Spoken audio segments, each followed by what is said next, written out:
create a HTML file. We will display the HTML file in the browser. Okay. Anything, something.html. Create a simple HTML file with a simple text. A sample text here. You can skip the title section.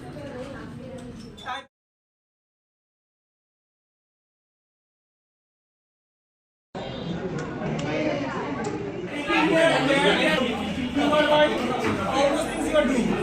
Please be careful here.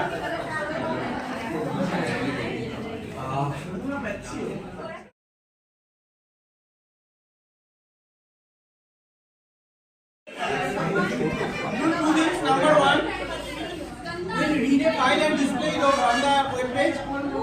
Second thing, we will learn how to upload a file. Often we find that upload section, attachment or something upload. So we will find that how to upload a file. Okay. In this case, like HTTP, you have to include a module file system FS.